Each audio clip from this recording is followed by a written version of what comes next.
Pulls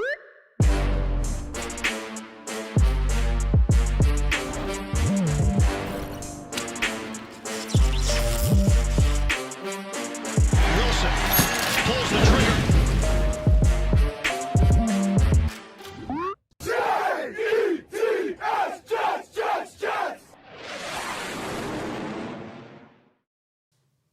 Welcome to Talkin' Jets. My name's Ryan, and I'll be your pilot tonight.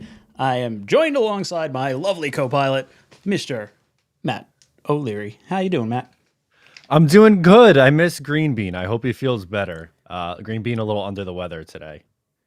Yeah, Green Bean, we hope you're doing all right, feeling better. He, like right before the stream, he's like, dude, I tried to do it. I tried to rally. No dice. No dice tonight. No, so it's going to be a little Matt and Ryan show. We'll hang out. We'll answer questions, I'm sure, and chop it up. Talk about our guy, Chris Strevler. Hell yeah. Guys, if you're just tuning into the stream, hit that like button. If you want to get qualified for our t-shirt giveaway at the end of the stream, all you have to do is retweet this stream. It's over on Jets Talk 247 Twitter. Retweet the stream. Try to spread the love. Get some other people finding out about the channel. And if you want to get entered into our t-shirt giveaway for next week, all you have to do is leave a comment on this video, and you'll be entered into next week's t-shirt giveaway at the end of the stream. I think we're going to try something a little different at some point in the show. We'll see when it winds up happening. If we hit a little bit of a lull, we might do some call-in questions and see how you guys are feeling out there. That would be a little fun. I haven't tried this, and I think I've gotten it to the point where Matt and Green Bean will be able to hear the voices and the calls, because in the past, didn't really work. So if we have some technical difficulties a little bit later on with the calls, bear with us. It's just troubleshooting things. But yeah, let's jump into it. We had a game last night, and our Jets wind up winning. We're a perfect 2-0 in the preseason right now. Jets beat the Falcons 24-16. 17 of 22 starters did not play, from what I heard. I don't know if that's, super correct number. I wasn't dissecting each and every individual person, but I think it looked like about right. Like, the Jets looked like they were outmanned. The Falcons kept their starters in for what felt like 3 or 4 drives. Matt, you were at the game. How did the atmosphere feel at MetLife? Well, so where I was sitting, we had in the lower bowl, which is cool because tickets were cheap. I paid like $30 for my seats. But I was on the Falcons sideline, so there are a bunch of Falcons fans on our side. And Jet fans were unhappy with the first couple drives as anticipated because, well, as you mentioned, they had the starters in and they were just moving the ball down the field at will. Now, we were talking off air about this, but I think it's a good conversation to have on the show and see what the commenters think in the chat here. But it's like, is it because all the starters were out, or is it because the defensive scheme is so bad? Like, I feel like this is what Jet fans are having this debate in their head. I lean a lot more towards there's only 3 defensive starters, maybe. You're out of here. Sorry. Uh-oh. Did you kick me out? No, I didn't kick you out. I have preview mode. Oh, You're out of here. I think I just launched the chicken. There it is. I saw someone say, "Oh, the chicken's got to come in." I was like, "Oh, okay. I'll see if I can make this happen." So the chicken's I there. thought you were when we do phone booting calls. me. I was like, "Oh God, we're off to a hot start already." We're what, 10 minutes into the show? 10 minutes in. Sorry, boom. No. Yeah. Technical difficulties.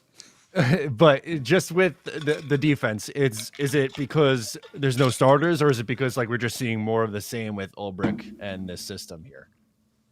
Yeah, I think I understand the frustration from Jet fans, because I was looking at some of the videos that I've posted and whatnot, and it's just been like nonstop. 𝐒𝐿𝐵RIC's got to get fired. This is ridiculous. Yeah. The first preseason game we got it run down our throats. Second preseason game just got beat like a drum. Bryce Hall. Oh man. I hope he doesn't have to start, because teams are going to look at this and be like, the Falcons did what to this guy? Yeah, let's pick on him. And I like Bryce Hall too. That was that might have been the worst he's ever looked in a Jets uniform, like including regular season games. There was a game last year against the Texans. He got beat pretty bad, but this was just, I think it was 4 catches, 90 yards, a touchdown, and a penalty. In what, a half, if that? Yeah. Oh, it was ugly. Everaldo drops into the super chat, says, "Give Bryce Hall the chicken." So just for you, my friend. Listen, you're out of here. I love that thing. I love the chicken. That was the best addition to this thing. Yeah, dude. I understand the frustration with Ulbrich, and I can't crucify the guy right now because we're not playing our starters. Like that's really what it is. Because I went to camp on Friday with Richie, the first joint practice where we had pads on and like we were actually hitting. Brees Hall was running wild. Corey Davis looked good. Elijah Moore put dudes in a blender. Like Flacco was moving the ball, and it looked like the Jets were clearly the dominant team in that joint practice. And they were chippy. It wasn't like, I would put the joint practice probably about as I don't want to call it competitive, but about as intense maybe as like a preseason game, or like Okay. give or take a little bit. I mean, obviously, they weren't really bringing guys down to the ground too much, but you could tell that there was like constant hitting, and it wasn't like a normal training camp practice. So I think the Jets do have the better team, and I think we'll see that once we actually get to the regular season. I am concerned for the defense for sure, because I want to see it, proven first that they are better. We've added so much talent, especially in the secondary and the defensive line. We need to have a better defense this year. If we don't, then I think if we get halfway through the year and we see we're just getting smoked, Ulbrich's going to be on the hot seat for sure. Oh, without a doubt. He's the first name that has a chance to go on the hot seat before Saleh, before LaFleur, obviously, who's everyone's favorite coach, and before even Douglas. But yeah, they can't afford to get off to a slow start. And like, I agree. I think it has to do with the personnel that's being used and the fact that they're playing like pretty basic stuff right now. But if they're, I don't know, 3-4 weeks into the year and they're giving up 30 points a game, then that's obviously not great and cause for concern. Yeah, absolutely. I mean, you look at like, I think with Ulbrich, we'll get to like maybe the halfway point, like 7-8 games, right around there.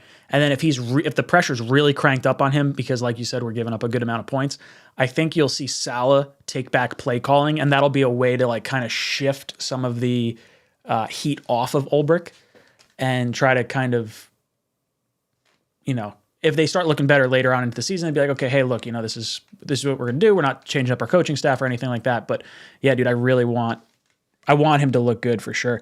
As far as the Jets overall, was there anyone that stood out to you in a positive light? Yeah, definitely not Bryce Hall. In a positive way, we talked about Chris Streveler early on. I think Lawrence Cager looked good again. Garrett Wilson stood out to me as a positive. I know it was like 3 catches for 15 yards, which obviously that stat line doesn't jump off the page. But if you watch the 3 catches, it's like, okay, the way he went up and just ripped that ball out of the air, it's like, yeah, the Jets don't really have someone like that. So that's exciting. Yeah, no, Garrett Wilson was exciting for me because it was, again, I was hoping he wasn't going to get tripped up on that 3rd and like 3 play or 3rd and 5 play, whatever it was. And I was like, oh, come on, just get loose. I want to see him like really run. The snatch out of the air was really cool. Cager's an interesting one, playing tight end, because the Jets are obviously going to keep Uzomah and Conklin and Ruckert. But like, how many tight ends are they going to hold on to? Because, there's a lot of fans that really like Yeboah because of the excitement that maybe was generated at the during last year. But Cager's looking pretty good. Like, do you try to stash Yeboah on the practice squad? I don't know. You think Cager makes the team as a tight end? I think he should, because what he gives you is something a little bit different. Like, obviously, we know Jeremy Ruckert's a really good blocker. He can catch, but he's, arguably the best run blocker or just blocker tight end that they have at the position. Uzomah's fine as a blocker. Conklin's probably more of a receiving tight end. But with Cager, he would be like almost exclusively a receiving tight end, which is fine. I don't think you necessarily need someone who is just going to be in there and it's like, oh, you're a tight end 4. You have to just be this blocker and that's that. Like, he could line up as a big slot. And I think he's dangerous with the ball in his hands. He's a better route runner than the average tight end. And I think it could create some mismatches. I see Mutt Viles in the chat saying, I know it's the backups and it's preseason, but how do you guys like the mindset of fight till 0-0 is on the clock and win the game, Go Jets, eject Hall to the bench. Yeah, look, this team's fighting for Salah. And I think when you see guys, obviously guys that are like second, third string bubble players, they're going to be giving it their all. That's the reason why I think I don't want to see starters out there in the preseason right now, because all you need is Joe Schmo who's trying to make a roster and just launches himself at one of our starters, and now they get knocked out. I don't know about you. You saw the hit on Mike White when it went low and it was the penalty? The announcers were like, oh, they shouldn't call that. That's, whatever. And I'm looking at him like, he just dove at his knee. Like, what are you talking about? They shouldn't call that. I was getting all fired up sitting on my couch. I don't know if that looked as egregious live. No, not from where I was, at least. It was a little bit harder to see. But thank God I wasn't listening to the ESPN broadcast because they just bother me. But at the same time, you mentioned it, the number of penalties in this game was just absurd. I think it was like 25 in total. That's for a preseason game. That's crazy. Yeah, that's a whole lot. Trin the Great, welcome to the economy class of the Jets Talk 24/7 membership. Thank you so much for joining that. Check out all the emojis that you get. You get some custom ones that you could make some cool words with. I did see a few guys chirping in about Denzel Mims. Mims winds up finishing 3 catches, 43 yards. That's a 14.3 yard per average. Do we think that Mims makes the roster, or is he getting traded or cut?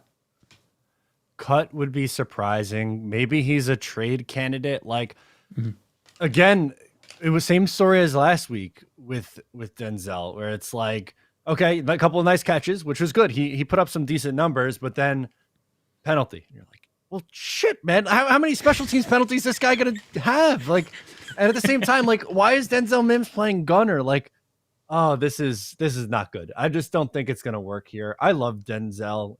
Coming out of the draft, I was so high on him. I liked what I saw from him as a rookie, but mentally, he just doesn't seem there right now. I don't know what it is, but he's probably just someone who could use a fresh start somewhere. And because I don't know, what's his role realistically going to be? Wide receiver 6? What does that really do for us? Yeah, I mean, that's kind of where I'm at too, because when you look at this roster, he's not ahead of Elijah Moore. He's not ahead of Garrett Wilson. He's not ahead of Braxton Berrios. And then you got the 2 tight ends. You got the 2 running backs. Like, at best, he's like, a 8th like option as far as passes go. And for me, I think I'd look to get whatever value. And if you could trade him to a team for another disgruntled player that needs to, like, a change of scenery, maybe one of the guys on the Bears or something like that, or a team desperate for a wide receiver, just looking to give a guy a shot. Because I think Mims has the talent. I just think, he wasn't drafted by this coaching staff. And I think there's just a lot more talent. And he's not going to get the opportunity and the reps needed to show the talent that he could potentially put on display. And I think the Jets will do right by him. I think they are going to wind up moving on from him. I think Mike White's an interesting one for me with Streveler, because the Jets are going to carry 3 quarterbacks, obviously, with Flacco and Wilson, and then one of White or Streveler. And ideally for me, I would love to have Streveler hit the practice squad, but my fear is he's shown enough that someone's going to pluck him off our practice squad, and we're going to lose him. Where Mike White is only playing on his original round tender for the New York Jets. So I think it's a $2.5 million deal or something along those lines. I don't know if it's a fully guaranteed deal. Let me look that up real quick. Because then I'm curious to see, if you cut White, do you actually save cap space, or is it already like paid out? Great question. Unsure. Yeah. Mike White. Oh no, you could cut him. Wait, that's cut pre-June 1st. What is cut post-June 1st? Yeah, no, I think you can cut him and save the money. That would be interesting. I'm fine with doing that if we roll over, $2.5 million worth of cap. Why not? Jets are going to start to need it soon. It's not like we're going to have a plethora of like open cap space. Plus, like, you never know who gets cut elsewhere, and maybe you want to add depth at other positions and use that space and just, plop it in another position. Yeah, that was the other thing I was sort of waiting on too. Like, final cutdown days are like the last week of August, and I think we're going to see a lot of really good talent go down. I mean, what are we at? 80 players on our roster right now, and then it gets cut to 50. Is it 55? It's like a weird number. I don't think it's exactly 53. Or is it 56 maybe? I think 56 is standing out to me for some reason too. So that's going to be my guess, but I don't remember off the top of my head what the next cut down is. Yeah, I mean, you think 32 teams times, let's call it 30 players. It's a lot of talent hitting the pool, and there's guys, at safety, guys at linebacker, guys at maybe, potentially offensive line. I would like to try and find some type of potential long-term answer at center, or at least like a hopeful long-term answer at center. Because if McGovern goes down, I guess we put Herbig over there from the Eagles. That's sort of the only thing I can really think of. I don't know. Yeah, that's true. I forgot about Herbig. Yeah, he's sort of an interesting one. I haven't watched him super closely, so it's, I don't know talent-wise, but it seems like Douglas does like him.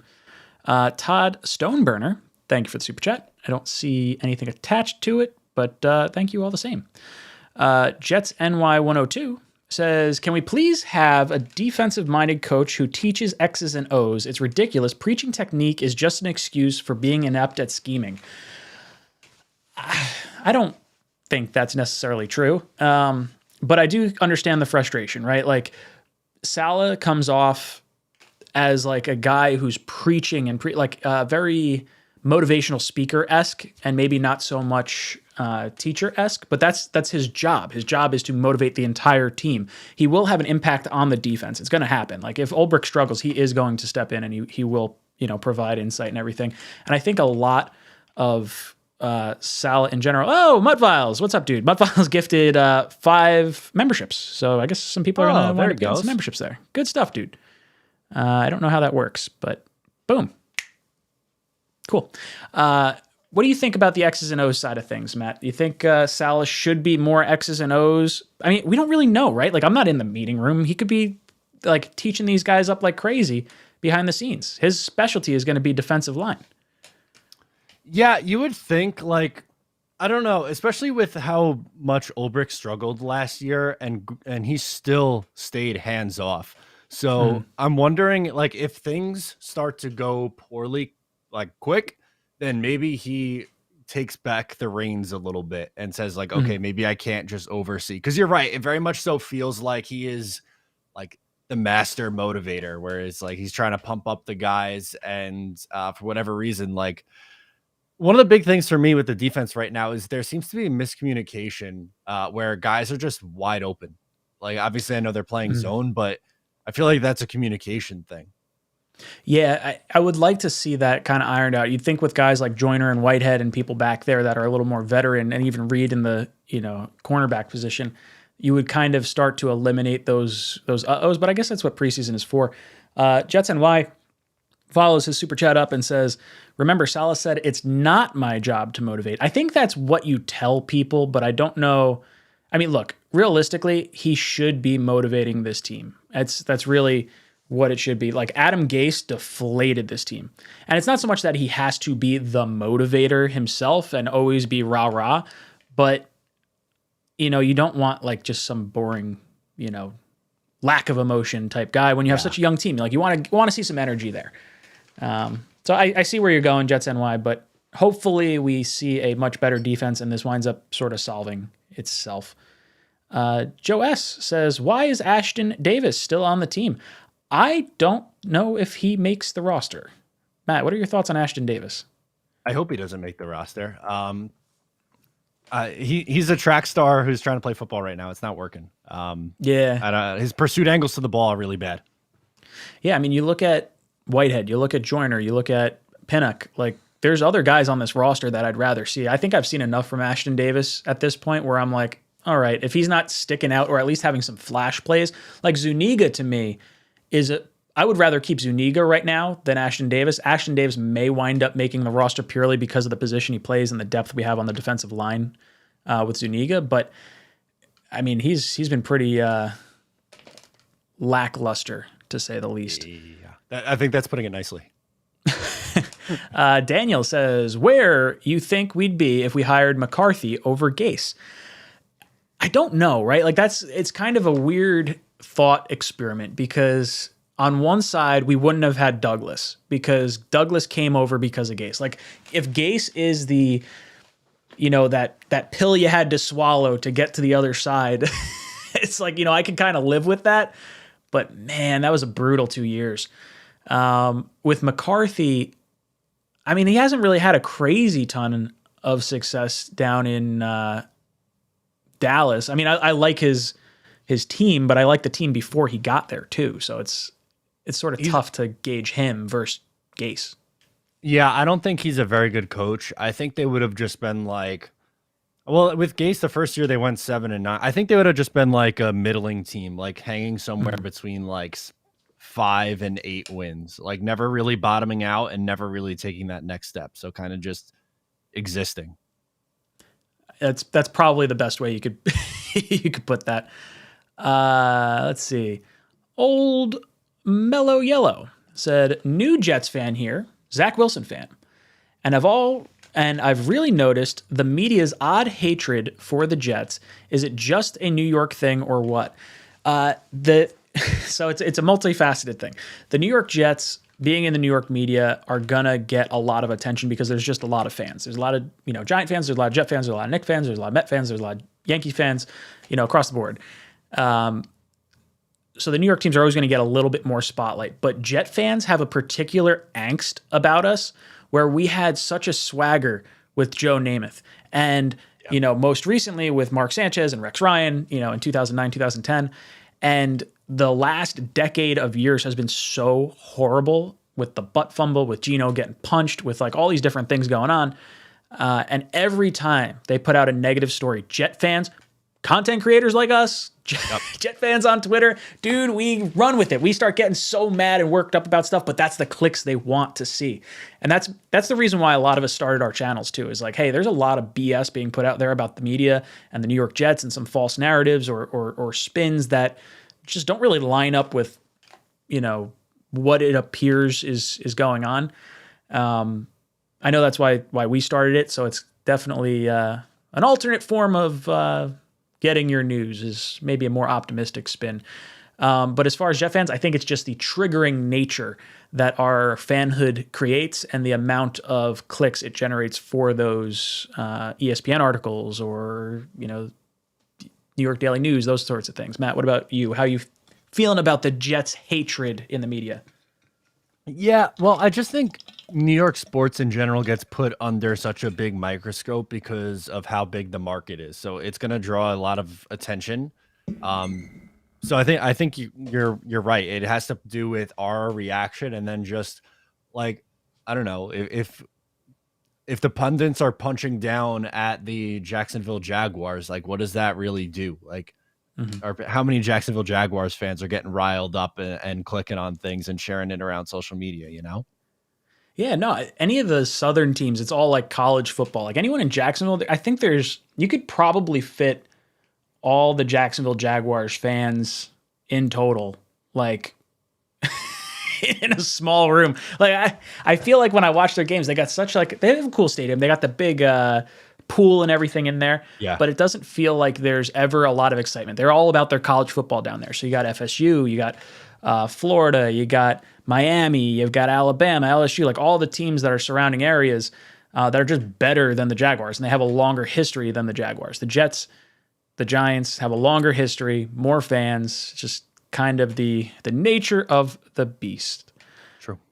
Thomas Cahill says, nobody is afraid of Saleh. Everybody was afraid of Parcells. Do the math. I don't know if Parcells' coaching style now would necessarily work. I think there's a different type of player in the league right now, and the rules have changed so much that I don't think you're necessarily going to get the same type of response. And I think nobody's afraid of Saleh is sort of not so much Saleh's fault as much as it is like the lack of talent the Jets have had the last few years. And I think it's just going to take this influx of talent this year to generate maybe more of a fear. You're not going to fear something that hasn't done anything in a long time. Like when was the last time the Jets were a threat? Was 2015. True. And also, like, I would flip this back and say, how many NFL coaches really have that like fear factor or afraid of. Like you can say like Belichick and Tomlin, like two of the winningest coaches who've been around forever. Like outside of that, yeah, I don't know how many other guys are there. Yeah, I don't know. You're probably looking at guys that like I don't think of McCarthy as like a scary dude, but he's kind of like stoic, I guess. Like maybe Flores was a little more intense looking at times, but like there's no one not that's jumping out at me right now. Like Andy Reid doesn't strike me as like a No, I see the comments saying Andy guy. Reid, but like Andy Reid's not a I don't know. He's not a He's leading like by an iron walrus. fist. Yeah, he's like just a meme. Yeah, he's just a big fluffy teddy bear. I can't imagine. Yeah. I mean, I would never want to upset Andy Reid just because I feel like I would. It's almost like disappointing, like I don't know, your grandparents or something like that. Yeah. You'd be like, oh man, I feel so bad. But like I like Andy Reid. Belichick to me fits the Parcells mold. I mean, obviously because they were as close as they were. Tomlin, I think, is probably in that same wheelhouse. He's a very intense guy. But yeah, I mean, across the board, it's just not a coaching style that you really see flourishing anymore. What the best teams in the league, aside from the Patriots doing their thing, you're talking guys like McVay, Shanahan. Just across the league, it feels like there's more energy and more. I feel like there's a different way to motivate players now than there was 25 years ago when Parcells was coaching. Yep. So I've seen a couple other good ones like Vrabel and Sean McDermott in here. I would say Vrabel's a good one. Yeah, I would say those are McDermott. Probably, I thought about. I guess he's a little more intense looking, but he doesn't strike me as like a fun guy like some of the other players, some of the other coaches. Vrabel's a good one though. I really like Vrabel. I don't know how the Titans are going to do this year. I feel like I feel like their championship window kind of slammed shut last year. Their offensive line is not what it used to be. I feel like they're sort of in a holding formation. Like this might be like the last gasp, especially with Henry. Like Henry's, it can't be pretty, but at the same time, he's going to be 28 this year coming off an injury, and Ryan Tannehill is fine. Like he's not great. He's not bad. He's okay. He's fine, I guess. He's going through the motions. Yeah. So this season, Derrick Henry's cap hit $15 million. If he's cut next year, they save $12.5 million. So this realistically, if there's any kind of injury or slight drop in production, I think he may be gone. But it depends how they feel. If they think Tannehill can give it one more shot, they'll run it back with Henry another year. They may let that contract go out if they feel like they have the chance to continue it. Soreless says, what do you guys think this team looks like if we did end up signing Cousins when we hit free agency in 2018? Dude, I wanted Cousins in the worst way. That was the first video I made on my channel. And I was like, dude, you look at the guy, he just wins football games. He puts up stats. And it's just something that the Jets have never had. And I think he would have broken all our records, but I don't think we would have necessarily been a Super Bowl caliber team. Like that's the whole thing for me. But if you're playing that game, you may have held on to Jamal Adams because you don't need to, trade him for a draft picks to get a quarterback because you would have had your 3 second-round picks. So you probably have Quentin Nelson because Buffalo would have traded in front of us with the Colts, and they would have landed either Josh Allen or Sam Darnold or whatever in front of us, and Nelson would have fallen to our pick, which is where the Colts wound up taking him anyway. And then was Darius Leonard one of our second-round picks? I don't think so. I think he might have been one of their own. Yeah, I'm pretty sure it was their own. But you'd have 2 more second-round picks. Like DK Metcalf the following year was a very real option for the New York Jets had we had our second-round pick, and he wound up falling to the Seahawks. I think we would have made that move at some point. Yeah, I mean, I definitely I'm not going to sit here and tell you that they'd be the same. I think they would have been a little bit better, but I don't know if that puts them at a championship level. Yeah, no, I agree. I think we're probably stuck in that weird, like Chad Pennington level where you're not necessarily gonna win. You'll get the stats. You'll be relevant the entire season. I think it's probably good for season ticket holders because at least you get the opportunity to like maybe see some competitive games later in the season. But if the ultimate goal is to win a Super Bowl, I don't know if Kirk Cousins is your guy that you're looking for. Maybe they'll be exactly like what the Vikings were the last 4 years: 8-7-1, 10-6, 7-9, 8-8, 8-9. Yeah, that's probably right. Somewhere right in that window, right? Maybe one wild card appearance, something like that. Yeah, I mean, we may have. When was Cook drafted before Cousins got there? I think he was. 17, I think it was the year. Pretty sure. Yeah, I think that's right. That was the Adams draft. So interesting. I think you're right. I think we would be right about where the Vikings were the last few years. HV8019 says, was it just me or I was so heated when ESPN kept playing Zach Wilson's injury over and over, kept reminding me. It's the topic of the Jets right now, and it's Zach Wilson needs to play. We need to see what's going to happen with him.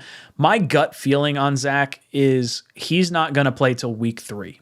I think what happens is Flacco gets his revenge game against the Ravens. Week 2, we're facing Jacoby Brissett in Cleveland. There's no way the Jets allow Zach Wilson to start that game, risk possibly losing to a backup quarterback, and then having to come home to the fans and then possibly get thumped by the Bengals. Like, I think you can start Zach week 3 against the Bengals. If he doesn't look good, that team was just in the Super Bowl. At least you have that kind of, notch to hang your hat on. You'd be like, okay, hey, let's roll into the Steelers game where they may be starting Kenny Pickett. Maybe it's Mitch Trubisky, whoever's the starting quarterback there. I think the Jets have a better shot at beating them. So I think Flacco starts the first 2. I think Zach comes back for week 3. I think there's a chance he's back for week 2. I get what you're saying, but I'm still my quote from last week: when he's healthy and cleared, he needs to play. I just don't think it's very likely that's the case for week 1. I don't think he's going to have enough practice time under his belt, but like the Browns are a game that's a winnable game for the Jets. Like, I don't want to just push it off a week so that he can make his debut at home. Again, I get it. It's a little more cushiony, but I think you need to see as many Zach games as you can. Do you think we have a better or worse shot at beating the Browns with Zach or with Flacco? Because I feel like we have a better shot with Flacco right now. Healthy Zach? Healthy Zach, first game back. I think Flacco is probably the better option in that game. Where I think Flacco probably loses the Bengals game, and at that point, I would rather Zach in and get the loss with Zach than possibly drop a win by not playing Flacco week 2. Yeah, I feel like you could. That's debatable. It depends on which version of Zach Wilson you're getting. Coming back from an injury and not practicing, but like, I feel like the Jets could scheme against the Browns a pretty safe game plan because the interior of that defensive line isn't very good. Their strength is obviously the edge rush, but their interior is pretty rough. So I feel like that would be a ground and pound, ease Zach back into it, throw 20 passes kind of a game, which I don't think would be the worst thing in the world. But I do hear where you're coming from, where it's like, is Zach in his first game back? Like, is that better than what Joe Flacco is now? I would hope it's better, but it's certainly it's a realistic question to ask. Yeah, it's going to be interesting to see. Rizzy drops in. Rizzy says, coming up for the season opener, so excited. How do you think the D matches up against our heavy tight end sets with Andrews and Likely? Big trust. So Rizzy, I'm assuming you are a Ravens fan. That's why you are coming up, and you're heavy tight end sets with Andrews and Likely. I've heard good things about Likely with you guys, and the Jets should be and will be pretty steep underdogs, I would think, heading into this game. And I don't think there's going to be many people picking them to win. I hope the Jets keep it competitive. That's really my big thing. I as much as I want to see a victory and I want to see the Zach Wilson or the Joe Flacco revenge game, I haven't seen the Jets shut down tight ends in a very long time, or the screen passes, which is where J.K. Dobbins could really like torch us. So I don't think we match up super well. And if Lamar starts running wild, like this could get ugly real quick. And I'm hoping that's not the case. But I don't think our D matches up well, at least until proven otherwise. Yeah, I agree 100% with what you just said. The Jets have struggled against tight ends for a long time. You're obviously hoping that some of these additions that the Jets made in free agency and the draft should help mitigate that, but they were very, very bad against the run last year, and this Ravens team they are built to run the ball. Whether it's with Dobbins, Lamar, you have the multi tight end sets. It projects to be a tough matchup, I think, but if the Jets are going to be in it, they need to keep it like a low scoring, hog the ball kind of affair. Because if this just becomes Ravens going right up and down the field at will, then it could get ugly quick. Yeah, I don't want to see turnover on downs. I want Breece Hall, Michael Carter just running it down their throat. Like, absolutely. The best way to keep the score down is by not letting Lamar have the ball in his hands. And if you let him sit long enough, maybe he gets a little cold, has an errant throw, maybe you get a chance at a turnover there. And you got to have someone spying him the entire game. I want someone like either Whitehead or, Quincy Williams or someone like that just shadowing him the entire game. I want to lay a lick on him when he gets outside the pocket. Quan Alexander maybe with his speed. Yeah, that's a good one too. The tracking speed is there. Yeah. And maybe not so much the the penalty machine that is Quincy Williams. Brett says, guys, you think Zach should start week 1 if cleared? It depends how much practice time. I know Matt's on the bandwagon as far as when he's healthy, he should play. And we're both there. But I think practice time will dictate it. If he's healthy, like say Monday, and he has the whole week to practice, coin flip, I'd probably lean on the side of Flacco. You want to see Zach the entire season. I don't need to see Zach against the Ravens to know if he's a good or a bad quarterback right off the bat, especially coming back from injury. So I would say he doesn't need to start. But do you think, Matt, should Zach Wilson start if he is cleared?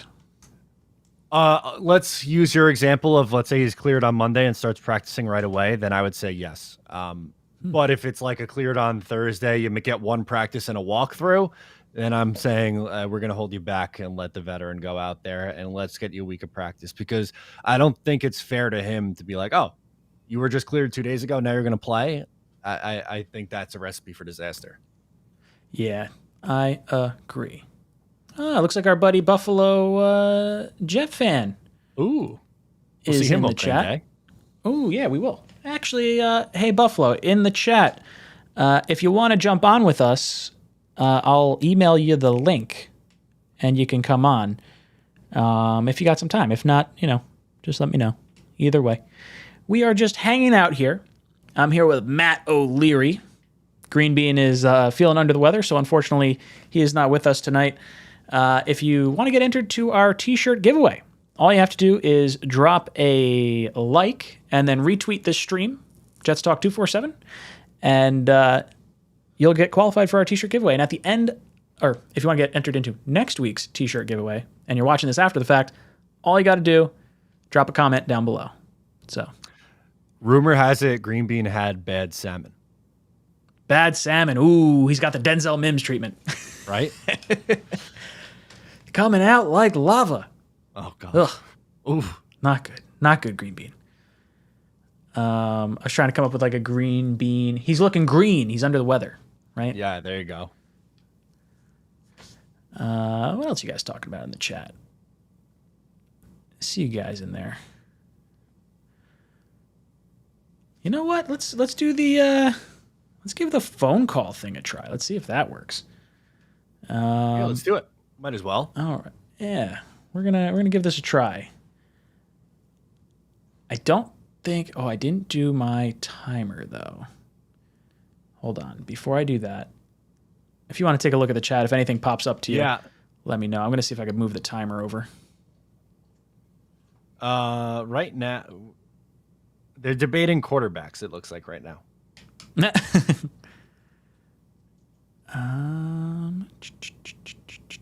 Oh, maybe I didn't make one.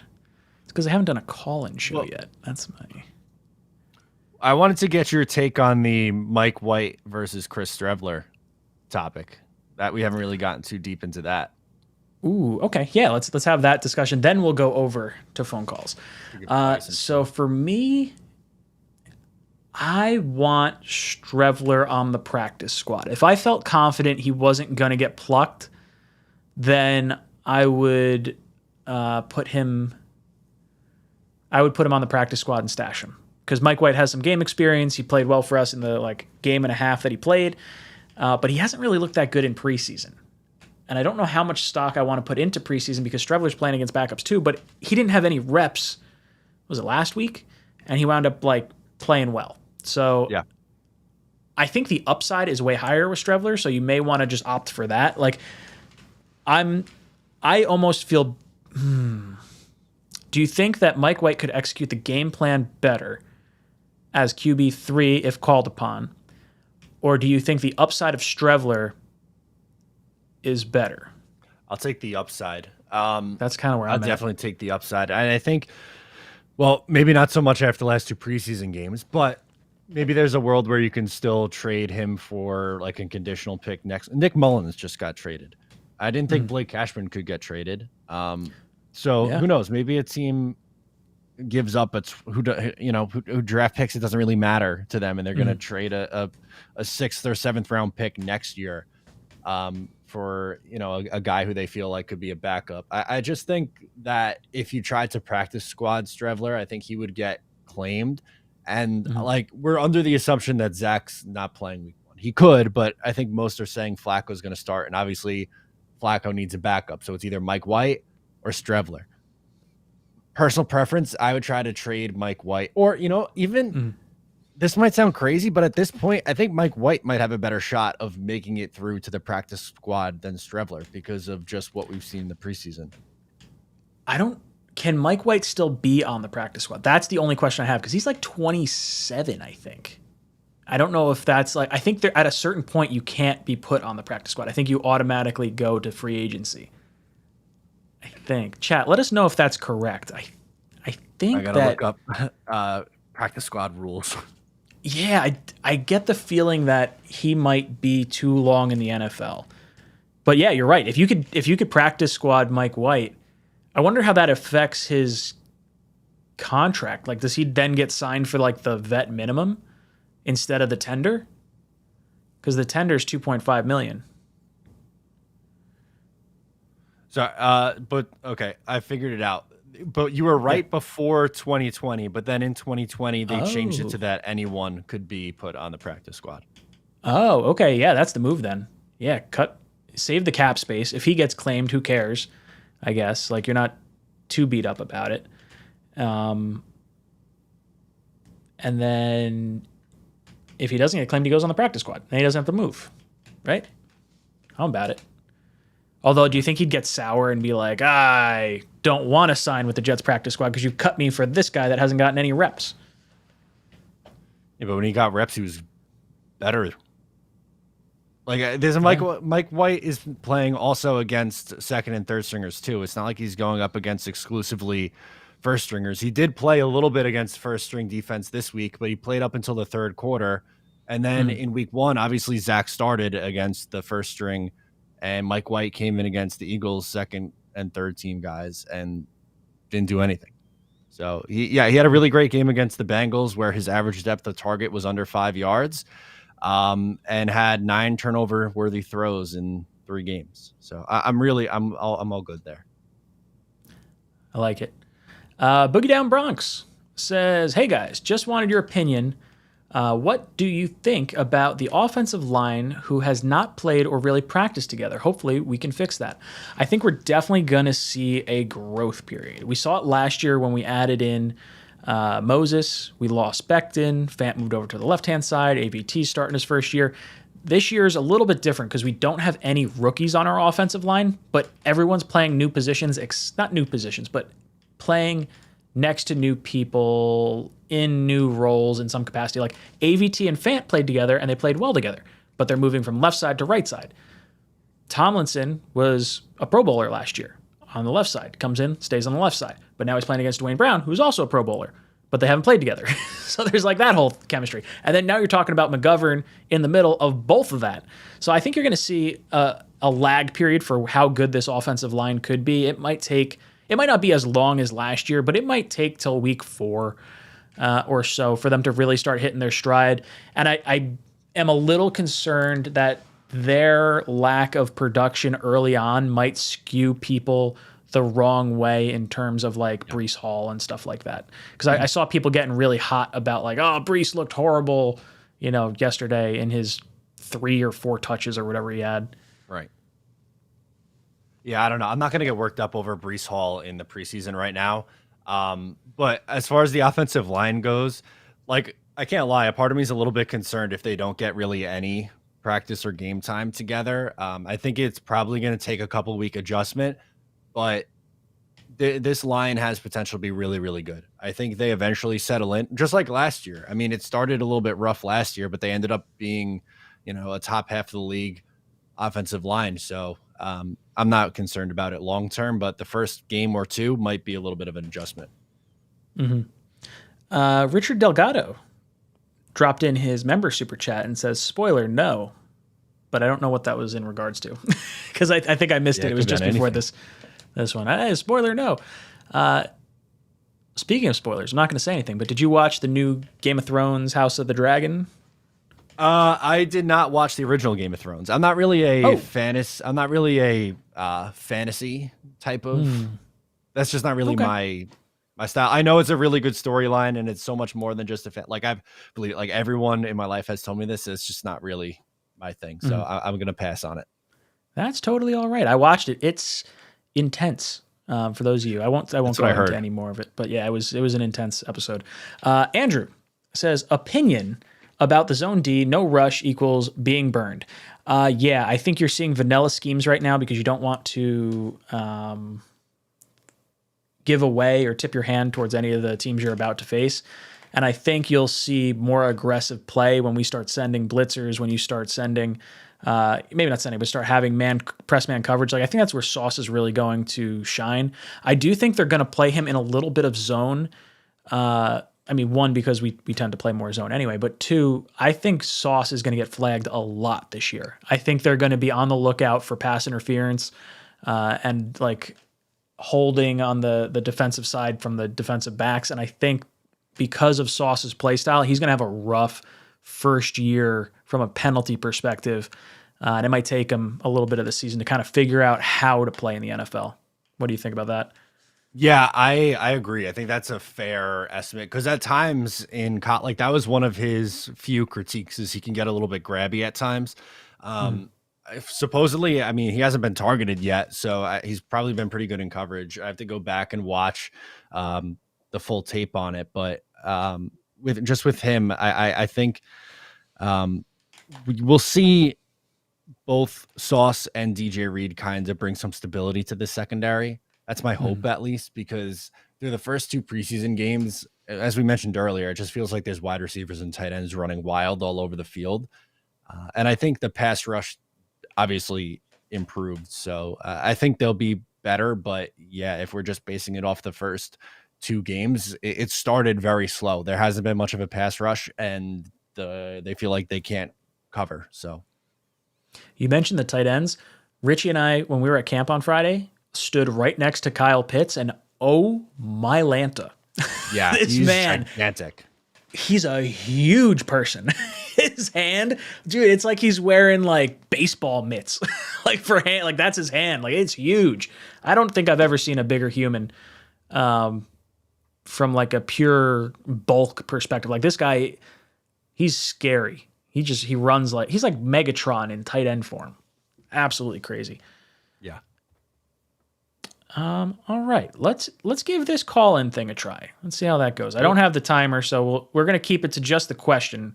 So if you guys are going to call in, ask us a question, and then we're going to boot you, and then we're going to talk about the question, and I'll go back and we'll do the next caller. So that's how we're going to try and work this. Yeah, call-in numbers on the screen. Pulling this up. Hopefully it works. If it doesn't work, let me know in the chat, because I may not catch it right away, but I think it's going to work. I have faith. Boot them with the chicken. I got to figure out a macro that'll allow me to like cancel out the the caller and shoot the chicken at the same time. That would be sick if we could pull that off.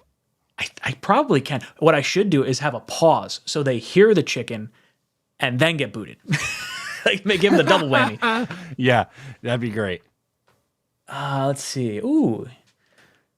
It says your browser. Oh no, someone tried to call before. So it's someone saved the number. That was smart. When I talked about it before, because I have a call in here from before that. Oh, there you go. Let's see. See if it comes through. Do I have the right number on there? 506. Yeah. Who knows? We have a super chat in here too, if you want to grab that. Yeah, let's do that. I don't know if it made its way through. Yeah, I see it. All right. Sherb says, any thoughts about potentially moving on from Man? I know punter is not a huge priority, but Man has been consistently below average since drafted. I don't want to give up on Man yet.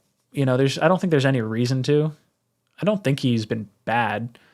I'll be honest, I haven't given it a crazy ton of thought because I've been so concerned with like every other facet of the team.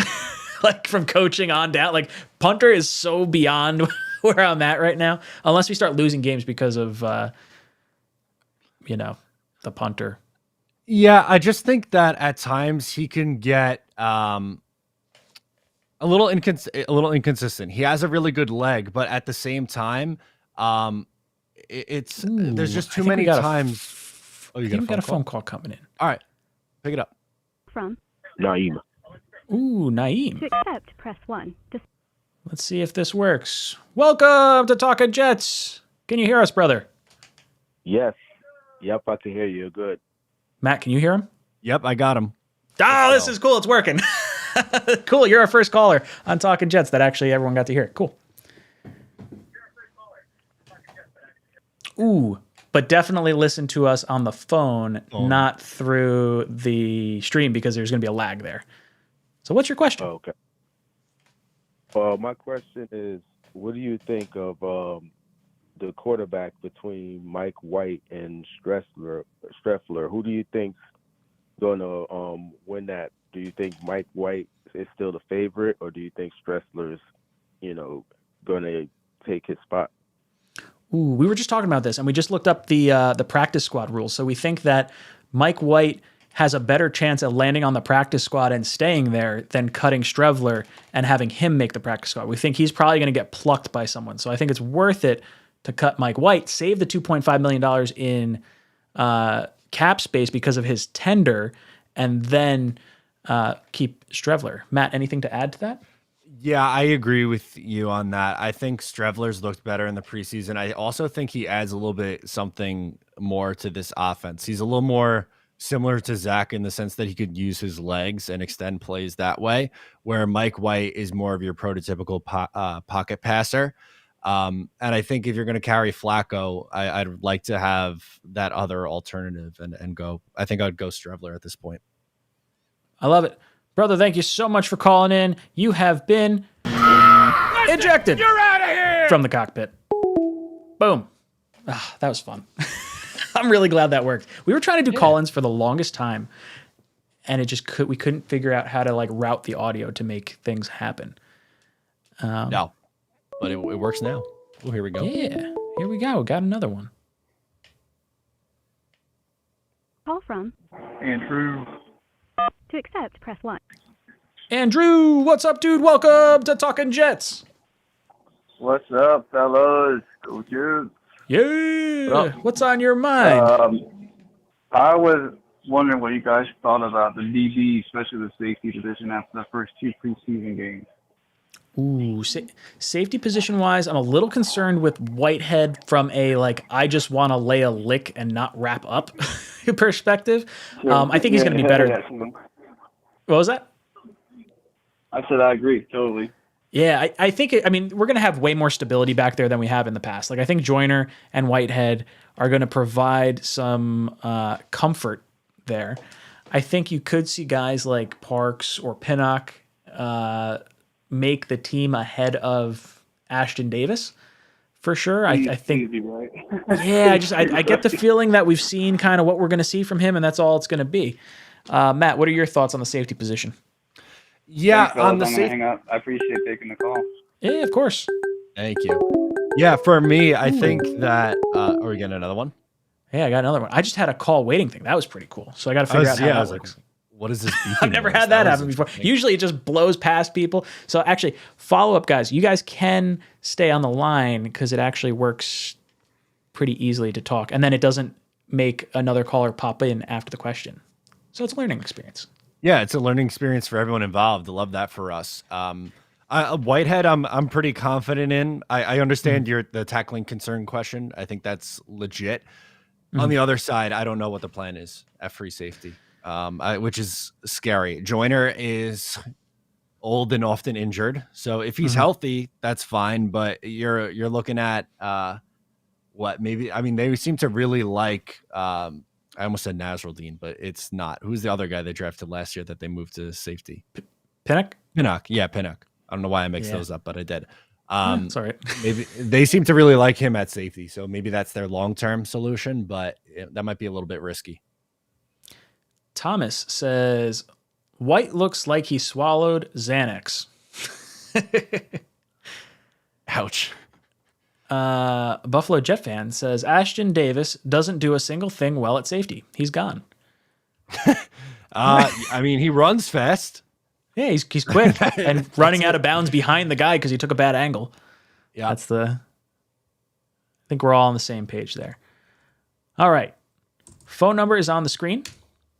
You can ask your question and stay on the line. And what's cool is I'm going to see how that call waiting works. So if you wind up hearing like a busy tone, let's just play with this and see how it works. We'll try it out. Right?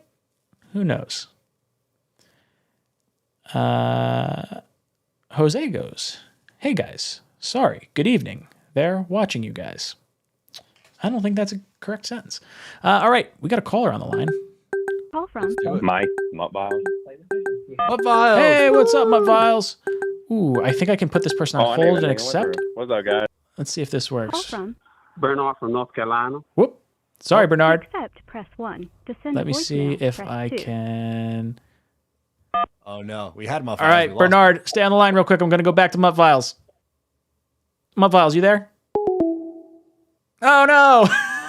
Oh, boo. Oh, sorry. I was testing it out. I went back to Muttviles. All right. Hey, Bernard, what's up, dude? Hey, how you doing, Ryan? Long time. Yeah, it's been a whole long time. I can't wait to do the call-ins and start talking to you guys more.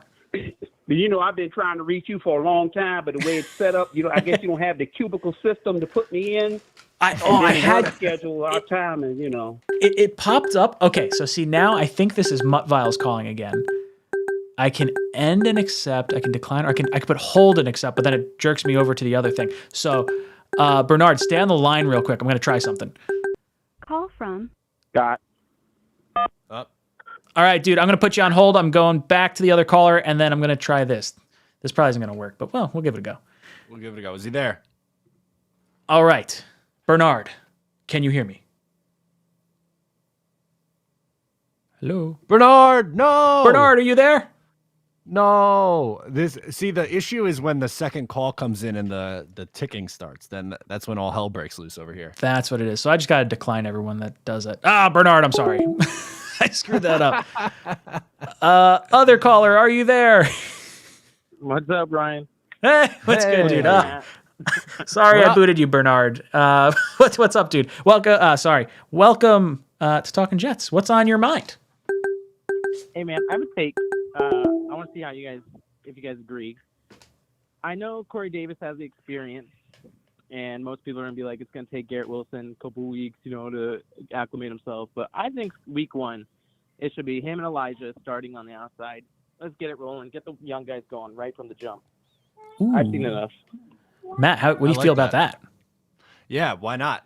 I think it should be the young guys starting right away. I think they both flashed a ton in training camp, and Garrett, I think, has looked good in the preseason. I'm down for that.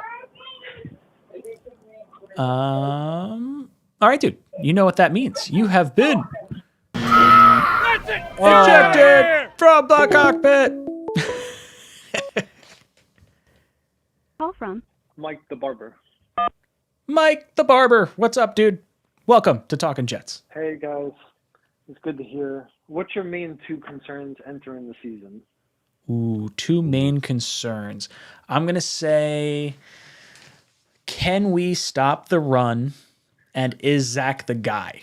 I don't know if that necessarily answers your question, or if that's like, if you're talking like positions specifically, but those would be the two that I'm like, uh-oh.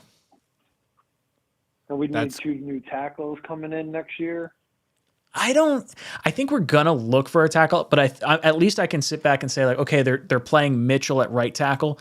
Like, let's see how he develops for a year, because we have Brown under contract for another season. Although his contract not as prohibitive as I would have thought. Yeah, like you can cut him if you needed to. Matt, what are your thoughts on the offensive line with the tackles?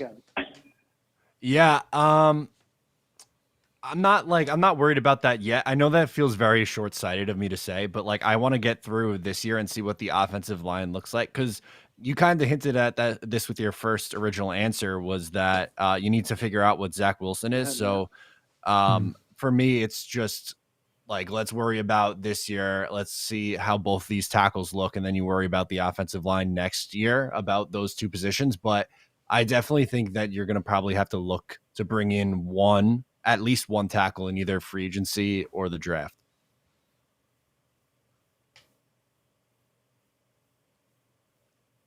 I don't know if our caller's there, but he is ejected from the cockpit. You're out of here. All right. I see a super chat in here. We're going to get to Mike real quick. Mike O'Donnell says, dude, I'm a Long Island guy and Jets fan, and my wife is a lifelong University of Georgia fan. Any chance I get to be the one in the house who has the better team? Ooh. Probably not. I'd say fat chance. They just won a championship last year and probably going to be very good again this year. I would love it, but I would say probably not. Yeah, that would be a little tough. All right. Someone said you didn't see a chicken. Let's see what happens. Listen, you're out of here. Oh, I think I shrunk the chicken. It is super tiny. Yeah, I was going to say that looked like a little feather running around, but yeah, it's like, all right, how do I do this? That's annoying. This is very selfish of me, but I like when you work on the fly, because like I don't know, it's very interesting to me. There's like these little, you know what? I'm gonna have to work on the chicken. I think when I clicked something, I accidentally just shrunk the file, so it's like a little teeny tiny dot on top of my camera. That's like actually sending it. Thomas Cahill says, Matt and Ryan, how much rope will they give Joyner before the axe comes? If they think Pinnock is playing well, yeah, I would give Joyner the axe pretty quickly. Yeah, I'm with you there. I think it has to do with how some of these other younger safeties are playing. But they like the veteran presence too at the same time. So I think he probably gets the first look, but if things start to go poorly or he gets hurt, then it shouldn't prohibit them from moving on. Yeah, I mean, he has not played safety this will be 3 years. He's played nickel the last 2 with the Raiders, and then he had, obviously last year with the Achilles injury. So I would not be opposed to passing on him for a guy we drafted last year. I think that is totally fine. Call-in number is on the screen. Give us a call if you'd like to talk with us. I hope we get Bernard back, because I accidentally hung up on him, and I feel bad. Or Bernard. You can't catch a break. Oh, he's so great. He was like, yeah, I couldn't wait to get caught. I couldn't wait to call in. I was like, all right, I'm going to try something real quick. And then I was like, oh, no. Bernard, I'm so sorry. Who we get? We got someone right here. Call from. Mike, boss. There we go. My Viles, can you hear me? Yeah, I can hear you now. All right, cool. I don't know what happened. Usually it says like I'm picking up the phone with you, but that's all right. Hey, what's up, dude? What's going on, guys? Just curious. I know it's preseason, but what do you think those softs are not getting targeted at all already? It makes me happy, but I don't know, if it's false hope right now. I hope teams are afraid to throw at him, because the guy's big. I think he's going to be as advertised. I really do. And I think they might be more willing to test someone like a Breece Hall or maybe like a Michael Carter as opposed to going after Sauce. But if he gives up a few big plays, then they'll start gunning for him. Who knows? Matt, how you feeling about Sauce not getting targeted? So we're going to report from the chat. Supposedly they can't hear me when I talk. So that's an issue. Yeah, that's what they're saying in the chat. But so I will answer for everyone else watching the video or listening. I would like to see Sauce Gardner to get targeted so I can see him make plays on the football eventually, selfishly, but it's got to mean that he's playing pretty well, I'd imagine. Interesting. Good stuff. Take it easy, my boss. I'll pour my files. It's like when, I wonder if maybe the phone call. Wait, did you say the people on the phone can't hear you? Yeah. And that's what it is. Okay, that's why they're not answering. Yeah, I'm thinking like, you can hear everything. So they're just sitting there quiet, and I'm just, oh well. Okay, I'll try to figure that out.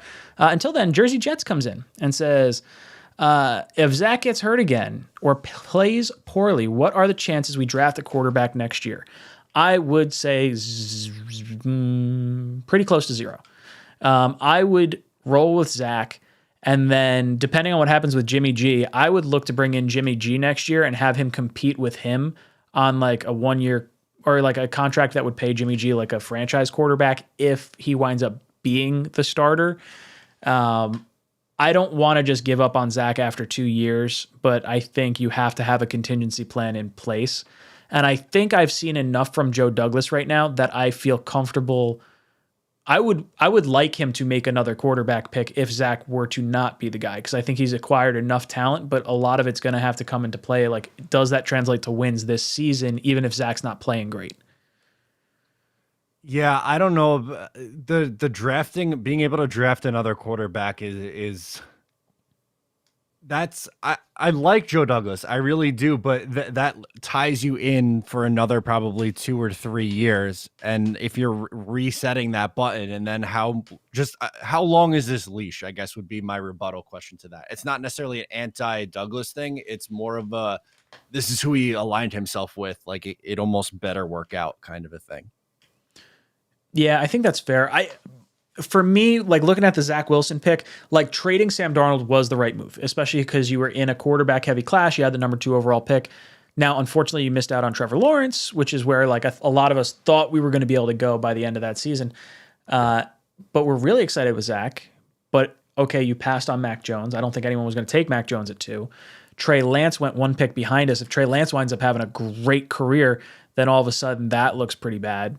Justin Fields hasn't looked good so far, so I don't think you're necessarily going to be like on the chopping block because of that. Like I think Zach Wilson was the pick. Trey Lance would have been a hell of a gamble, I think, at number 3 with Zach still on the board.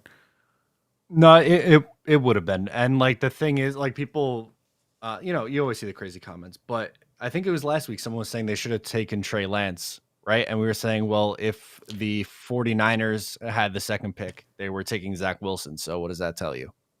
Yeah, that's exactly it. Like Zach was clearly the number 2 quarterback by every like ranking across the board, and the occasional number 1 ranking if you are Sims. So I'm going to take him either way. I think that was the right move. All right. Let's go back to the call-ins. Let's see if I could figure out how to make it so... Whoa! What? You'll see it. What's going on? Whoa! Holy smokes. Hello. All right, my files. Let's talk. Here we go. What's he saying?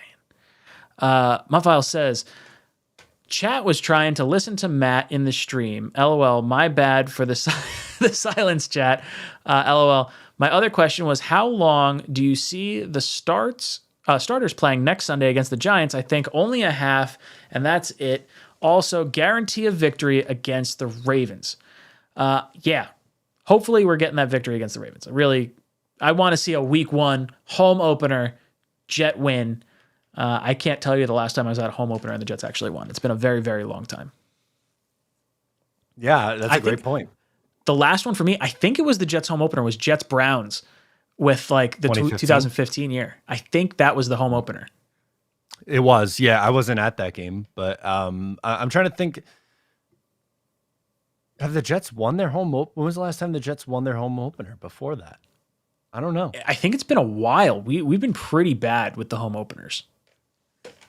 I think you might be right. As crazy as that is, 2015 might be. Because, like, well, I mean, it wasn't a home opener. We beat Detroit with Sam. Yeah, that was on the road, and then they lost to the Dolphins the next week. Yep. At home.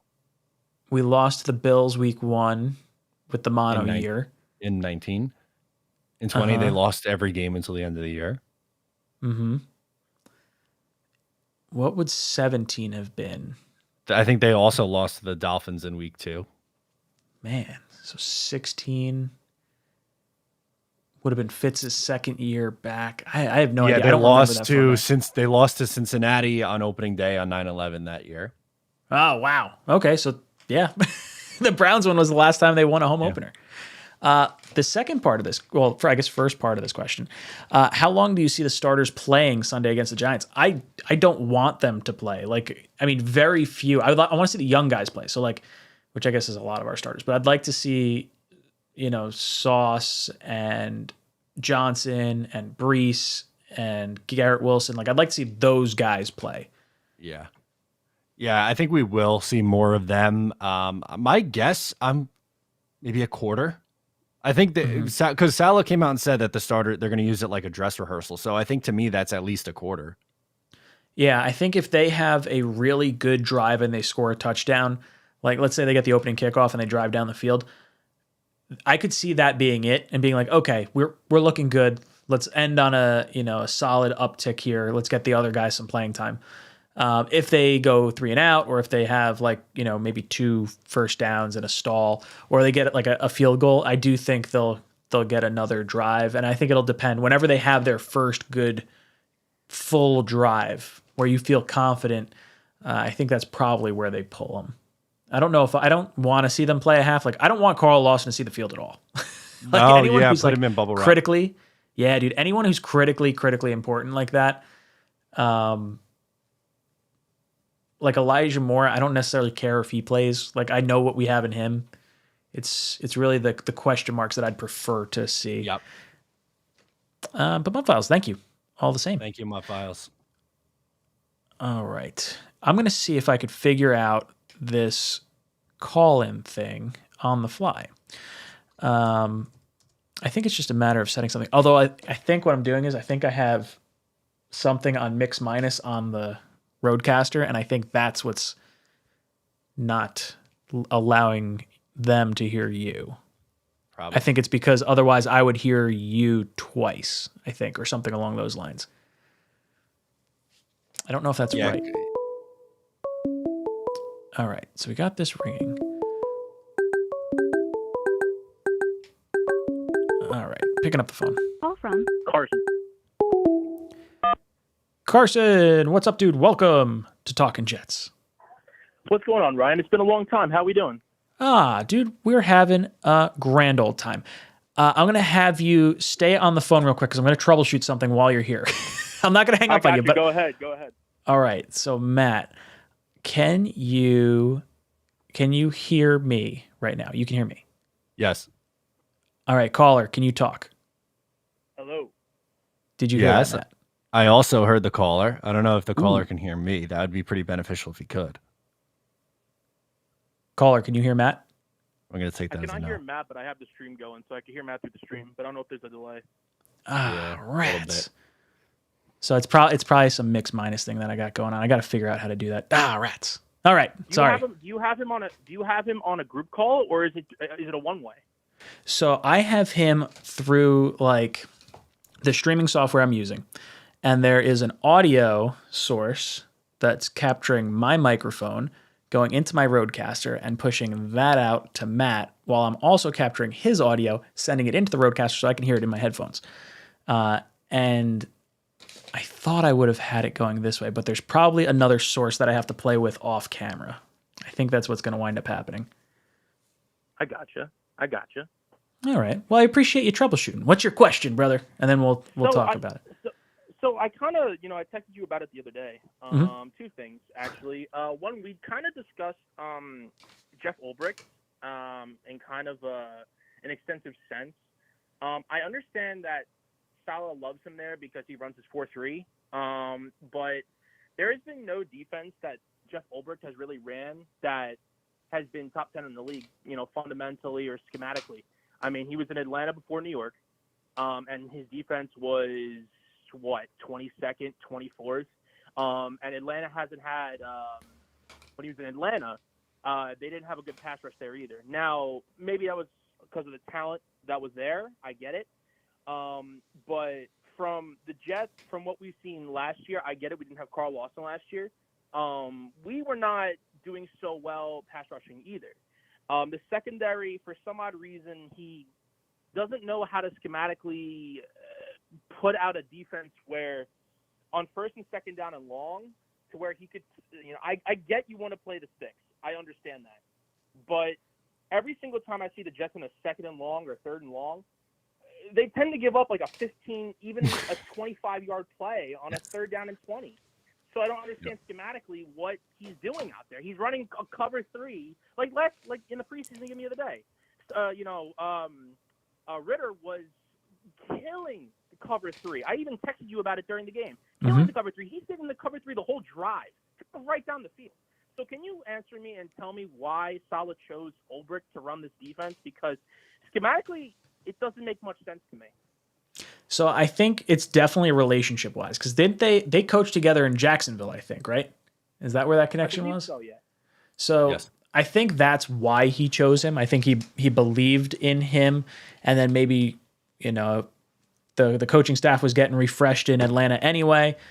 Bringing a guy that you feel like aligns with how you would want to coach, and maybe it's the play calling that's the issue. If Ulbrich's calling the plays and if that's the issue, but I don't know if is it a play calling thing? Is it a talent thing? Is it a way you teach thing? Like that's the part of this I'm not too sure of. Like, is Saleh going to do better, or is it like he agrees with all these play calls and would have called something similar anyway? I mean, Ulbrich hasn't ran a top 10 defense ever in any portion, any level of the NFL. So what made Saleh believe that? Obviously, the connection between them working prior. Yeah, I don't know. I think. By the way, I don't know if you heard that. It sounded like someone dropped out of a call. Yeah, so I got to figure that out. So you can hear the audio that's coming through my computers, but it was like a call waiting thing on the side, and someone was calling in. So that was what I was playing with before, where I was like, oh, I'll put someone on hold, but it like screws things up, so it didn't work. But I've never had that happen before, so there's got to be some setting that I toggled, and that like shouldn't happen. I thought I got the chicken a second ago. No, I wish I could get the chicken. I don't know. Oh, wait, did I do it on here? Hold on. Oh, no. I can't, but I can do this. Let me know if you can hear this, caller. You guys an idiot. Hold on. Wait. I did hear that. Can you hear? You guys an idiot. Yeah, I heard that. Yeah, it was a bit of audio. That's good. I love it. Thanks, Carson. I'll talk to you later. Okay, so that's going to be fun when I get that figured out eventually. I got to figure out how to play with, like, you know what? Volume. If I'm coming through the Roadcaster, that means that I would assume the audio that the caller is getting is from your computer and not the Roadcaster, because theoretically, shouldn't they hear me? Yeah, but I think they can't hear you because I have, it's something like that, but I have it is going through the Roadcaster in Google Voice, so it should be going there. Andrew, what's up, dude? Welcome to Talkin' Jets. What's up, fellas? I apologize earlier. I was like one of the first guys. I hung up. That's cool, dude. I thought I screwed something up. I was like, oh no. It's all good. What's going on, brother? I appreciate taking the call back. But question, I know that Matt, he had talked about it earlier. We all talked about Zach starting, when he's ready, healthy, week 1. And then someone else brought up like the offensive line. And I heard you guys talk about that briefly. I just kind of wanted to loop those two together. If Zach is healthy and deemed ready to go,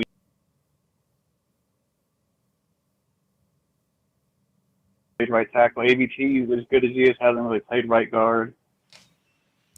So I'm just wondering, like, how do you guys feel, even if Zach's healthy week one, do you put him out there with a line that hasn't really gelled? Oh, interesting. Or, I had just a different spin on it, Like, Yeah. is it going to be like, not that I want Flacco to get killed either, but Sure. I mean, I'd rather, no offense to Joe, but. Oh, yeah. Yeah, no, that's interesting. I didn't give that a thought.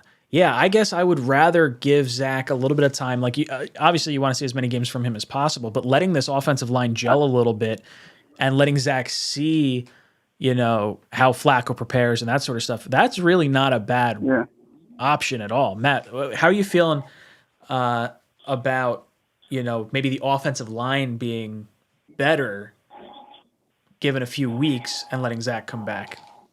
I hear that, but like at the same time, like I don't know if I want to use that excuse of the offensive line to hold him. You have to tell me if Matt's talking smack. I can't hear.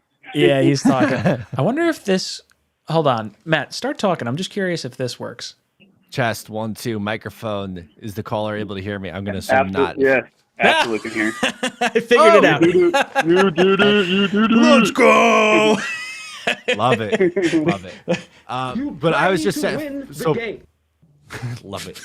So so the caller can hear. I was just saying that I hear where you're coming from on it, and I think like I get the logic behind it, but at the same time, like I don't want to necessarily use the offensive line as an excuse not to give Zach as many reps as possible. But I like the logic from your end. It adds up. I get it. Yeah. It's I don't know. I think you can make a strong case on either side for this one, but I feel like if Zach's, let's say, healthy and good to go, then I feel like you just got to roll him, even if the offensive line isn't fully up to speed. Fair enough. I appreciate it. I'm glad that I was the first one to hang up and also the one to be on the phone when it got through. See, you have made it possible for us to do this in the future now. Thank you. Yeah, good. For all the I think patience. it's a cool idea, guys. Thanks for taking my call. I appreciate it. Awesome, dude. Take it easy. It'd be cool if I could hit the hang up button and like Google Voice automatically did the chicken sound. Yeah, that'd be sick. There's some way to do this. I'll play with it and figure it out. But there's definitely. I wonder does this change the. Oh no, that doesn't do it. It only does it on that other scene. Rats. See, I wouldn't be able to troubleshoot this by myself because I'd be calling Becca and then I'd have like another phone on like the other side. I've had it where it's like all over, multiple computers open on stuff. My girlfriend hates me for that. Okay, how's it sound now? Press 1. Sam, what's up, dude? Welcome to Talkin' Jets. Hey, how's it going, guys? Not too bad. How's it hanging over there? What's on your mind? Oh, it's going good. I want to talk a defensive line with you guys. All right, shoot. So I'm seeing a lot of good plays from a lot of the depth and the starters we have out there. Mm-hmm. My question is, with all this stuff, how well they're playing, who gets axed, who gets practice squatted, and then what happens from there. At what position? Sorry. Defensive line or D tackle and D end. D line and D tackle. Okay, so this is going to be interesting, right? Matt, do you know how many guys we kept last year, roughly, or what the number of D ends and D tackles should roughly be? I don't know offhand. Usually I know some of the other positions. Like 9 or 10. 10 would be like the absolute most, I feel like. So let's say we do Carl Lawson, Quinnen Williams, John Franklin Myers, Jermaine Johnson. Then you're probably looking. Got to make the team, right? What was that? Yep. Clemenson's got to make the team, right? Oh yeah. There's no way he doesn't make it. Clemens makes it. Rankins is probably on that bubble because of cap space savings. Jonathan Marshall probably goes to the practice squad, I think. Solomon Thomas, Jacob Martin, Ane. Ane gets I feel like cut, I think Ane's probably gone. I think Martin stays. Solomon Thomas, I think they want him to stay. I think. I don't know. Zuniga goes, I think, even though he looked pretty good the first week. I didn't notice a ton from him this week, but I think he's probably gone. It's a numbers issue. There's just so many guys here, man. I think Zuniga. Zuniga had 1 tackle yesterday. Okay. On his box score. I don't know. Zuniga's one that I would have said is definitely gone. I think if it's a tight competition, like Curry is one that might be like okay, if we keep Zuniga, are we cutting Curry? I don't know if Curry's going to be like, I don't know. What did he have? He had like a blood issue, right? That was his. Yeah, and didn't he get banged up at practice this week too? Oh, Vinny Curry? It's possible. I don't know. I have not been as dialed in with that. I think I saw something like that. Yeah, I know Quinnen was on the sideline. I think it was Solomon Thomas too. And then who was the other one? I saw 3 people working off to the side. So I don't know. Matt, who do you think makes the team? So I think you see Lawson, JFM, Quinnen, Johnson, Martin, Solomon Thomas. That's 6. Rankins, I think, Huff makes it. Huff makes it. That's 8. And then Clemens and Tanzel Smart, I guess. So that means you're cutting Jonathan Marshall or moving around Jonathan Marshall, Zuniga, Vinny Curry, Nathan Shepard, and Anai. That sounds right. I think that sounds right. Caller, how are you feeling about that?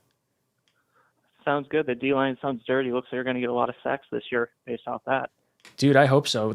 The way we upgraded our pass rush and our secondary, like Reed and Sauce, those are ball hawks. Those are guys that are going to be able to take advantage of errant throws caused by our pass rush. So if we can score some points on the offensive side of the ball and put a little bit of pressure on other teams' offenses so they don't have to run the ball down our throats, then our run defense gets better, 1. And 2, we play to the turnover strength, possibly. It's a compounding game plan. Let's hope that all works out. Fingers crossed, right? I'm not going to hold my breath just yet. Yep. Thank you so much for calling in, brother. Boom! You're gone. Hey, gone. Yeah. All right, boys and girls, we got, what is that, 23 minutes? Math? I think that's right. 23 minutes before the end of our show. If you haven't, retweet the stream to get entered for our t-shirt giveaway. Someone could win a MILF shirt or a wide receiver covered in sauce. Ooh, Matt, I watched the second episode of One Jets Drive, and the wide receiver 1 covered in sauce was on. Yeah. Right? That was sick. I didn't see the episode, but I saw it get tweeted around, or you might have posted it somewhere. That is Richard incredible. from Nevada. Yeah, dude, that was really cool. Was very proud of that. So thank you. I think it was Mark Riss. Mark Riss was the one that actually he won a shirt on our show and wore it there. He's like, boom, free advertising. I was like, that was cool, Mark. Sorry, caller. I want a free shirt. Well, he wants a free shirt. Did you retweet the stream? No, but I was your first member subscription of the day from the video. Ooh, okay. So we'll add you into the qualifier. We could do that, 100%. Anyone who becomes a member, auto qualifies. So Trin, what's up? I'm Trin the Great in the comments. Also, you see me with the Doge with the 2 fried chicken legs. I love it. What's on your mind, dude? So I don't know, just a quick question. I am at work, so I just kind of want to ask and scoot, and I'll hear your guys' answer here. But at what point do you think you put Jeff Ulbrich on the hot seat? If where's the line this year? Anyway, thanks, guys. Ooh, good question. I'm going to pull up the Jets schedule real quick, just so I can look at it and kind of predict as best I can. Because I think he's going to have to get on the hot seat if we're not winning some games. So Baltimore, Cleveland, Cincinnati, Miami, Green Bay, Denver, New England, Buffalo. So at what point, how many games do you think we can see where the defense is bad? I would think week 5, if Tua goes off on us after having maybe a Kenny Pickett or a, Trubisky possibly beat us, then I think the heat gets kicked up. I think he'll get a pass for the first 2 weeks. The Bengals, you can play it off like, okay, that's a really good team. But I think after the Miami game, before the Packer game, is where it starts to get dicey for him. Yep. I agree. I definitely agree. And also, like, you look at that stretch after that of Green Bay, Denver, New England, not as much, but Buffalo, like 3 out of those 4 games, those could be some potentially potent offenses. Mm-hmm. And that's going into the bye. So I feel like if you're going to make a move, the bye week is probably the time to do it. I think I'd be surprised if we saw them pull the plug earlier than the bye week. Yeah, I think they're going to let Ulbrich and most of our staff in general, the players, things of that nature, they'll give them the benefit of the doubt and they'll make them last as long as possible. But I think the heat will get kicked up right after that Dolphin game.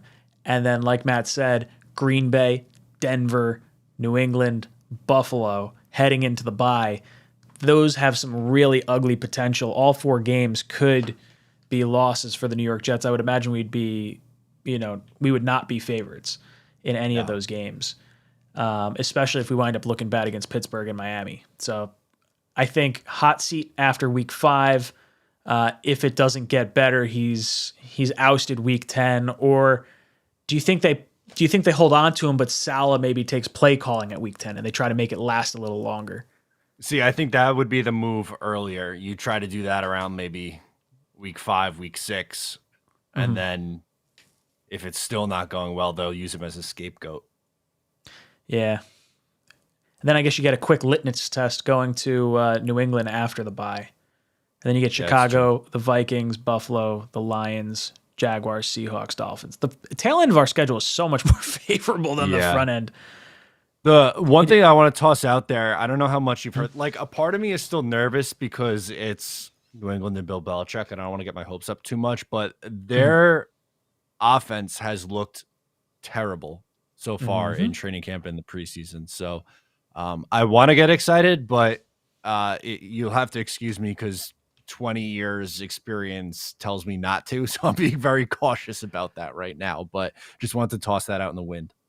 Yeah, no, it's kind of nice. You got to remember, New England's biggest loss was not J.C. Jackson. It was not, some of these other players. It was Josh McDaniels. Losing Josh McDaniels to Vegas and having Mac Jones get his second offensive coordinator in 2 years, the Jets have seen that playbook. We know what that looks like. Like, this is a good thing for the Jets and the rest of the teams in our division if Mac Jones struggles or if the Patriots struggle.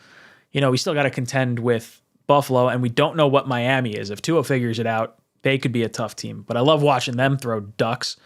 Like, if I only had to worry about Buffalo, I'm okay with that because Allen, to me, while he's incredibly dominant, I could see him goofing the way I don't really see like a Patriots team goof. Like the Patriots felt like such a juggernaut because they were so perfect all the time. Buffalo should beat everyone, but I feel like there's the chance they may not because they just might flub it up or something. Like, I could see a mistake coming from Allen. Yeah, that's fair. I mean, they're such a motivated team. They're the favorite for a reason, right? Obviously, the favorite doesn't always win, but they on paper should be very, very, very good. Yeah, I'm not rooting for them to win a Super Bowl, but I think they would be my Super Bowl pick for this year. I said it last year too. I really like the way their team's constructed, and I think Josh Allen is really good. I think he's a top 5 quarterback. Yes, easily.